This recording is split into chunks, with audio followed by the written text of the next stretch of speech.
किसी ने बड़े कमाल की बात कही है कि यदि जीवन में प्रसन्न रहना है तो दो बातें हमेशा याद रखना। पहली, चुप रहना, इससे बड़ा कोई जवाब नहीं।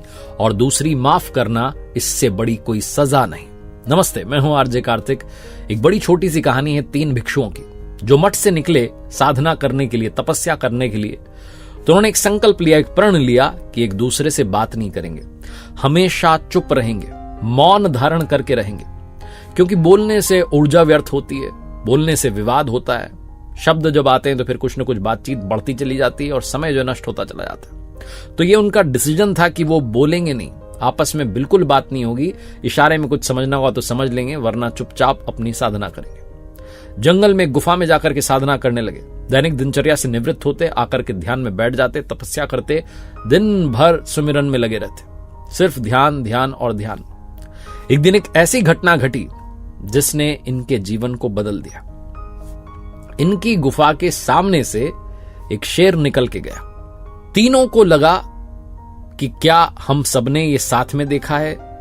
पहला सोचने लगा कि शायद मैंने ही उसको देखा है, दूसरा सोचने लगा शायद मैंने ही देखा है, इन्होंने नहीं देखा है। क्योंकि संकल्प था कि बोलना नहीं है, इसलिए तीनों ने आपस में उस बारे में कोई बात नहीं की। हल्के से घबराए, लेकिन वापस अपनी साधना की शक्ति के बल पर तपस्या में लग गए। 1 साल बीत जाने के बाद जो पहला भिक्षु था, उसने अपने दूसरे साथी से कहा कि भाई, मैंने शेर देखा था, क्या तुमने भी शेर देखा था? यहां सामने से, गुफा के सामने से शेर निकला था। दूसरा वाला मौन रहा, उसे अपना संकल्प याद था, वो बोला नहीं, चुप रहा। तीसरा वाला भी चुप रहा, बाकी के 2 चुपचाप रहे। 2 साल और बीत गए उस घटना को, यानी कि 3 साल बीत चुके थे। 2 साल बाद दूसरा वाला भिक्षु बोला कि भाई, एक बात बताऊं, उस दिन इस गुफा के सामने से शेर नहीं निकला था। उस दिन जो निकला था वो तेंदुआ था। तुम्हारी आंखों को भ्रम हुआ होगा, वो शेर नहीं था, वो तेंदुआ था।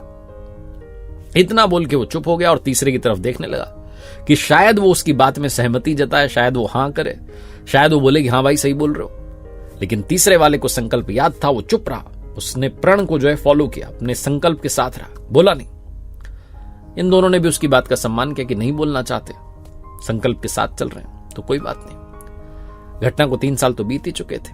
3 साल का समय और बीत गया। ऐसे ही उनकी दिनचर्या जो है चलती चली जा रही थी। दैनिक दिनचर्या से निवृत्त होते, ध्यान करते, साधना करते। 6 साल बीत जाने के बाद जो तीसरा भिक्षु था, वो बाकी दोनों साथियों की ओर देखते हुए बोला कि तुम दोनों बेवकूफ वाली बातें करते हो, बेवकूफी भरी बातें करते हो। हमें इससे क्या लेना देना कि गुफा के बाहर से शेर निकला था कि तेंदुआ निकला था। मैं इतने सालों से यही सोच रहा हूं कि बोलूं या ना बोलूं। 6 साल मेरे तुम दोनों ने व्यर्थ कर दिए। बहुत छोटी सी कहानी है, मजेदार कहानी है, जो ये समझाती है कि हम अपने जीवन को ऐसे ही नष्ट कर देते हैं, दूसरों की बातों में पढ़कर, दूसरों के बारे में सोचकर, उस घटना के बारे में सोचकर, जिससे हमारे जीवन में कोई बहुत ज्यादा नफा नुकसान फायदा नहीं हुआ। हम जीवन भर इस दिमाग को गलत बातों से, गलत विचारों से भर के बैठे होते हैं और अंत में समझ में आता है कि समय सारा व्यर्थ हो गया। इसीलिए लाइफ में अगर कमाल करके दिखाना चाहते हो तो या तो बोल दो, बात खत्म करो, या फिर उस बात को भूल जाओ, ताकि आप आगे बढ़ सको, कुछ नया सोच सको, अपने दिमाग को कंस्ट्रक्टिव अप्रोच के साथ आगे बढ़ा सको। एक बार फिर से वही बात जो अक्सर आपसे कहता हूं, कर दिखाओ कुछ ऐसा कि दुनिया करना चाहे आपके जैसा। मेरी नई किताब, मेरी नई पुस्तक कर दिखाओ कुछ ऐसा को प्यार देने के लिए बहुत बहुत धन्यवाद। Amazon, फ्लिपकार्ट से आप मंगवा सकते हैं या आपके पास वाले बुक स्टोर से खरीद के आप पढ़ सकते हैं। उम्मीद है आपको पसंद आएगी। rjkartik.in ये मेरी वेबसाइट है, जहां कुछ कोर्सेज हैं, उम्मीद है वो भी आपके काम आएंगे।